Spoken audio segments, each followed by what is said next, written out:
Judgmental. Ubos cotton ko kahit yung ginagamit ko. Hi! Hindi ako bagong gising ha.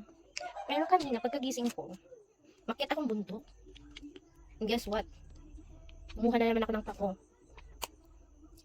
Kung di nyo alam yung pako, ewan ko sa inyo, rich kid kayo.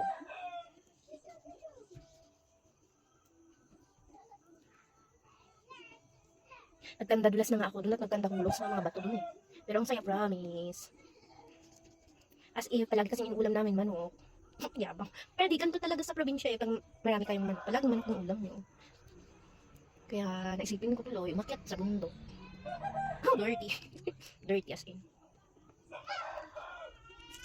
Right. Yay! I got it from there. Ang sukal. Pero kinaya.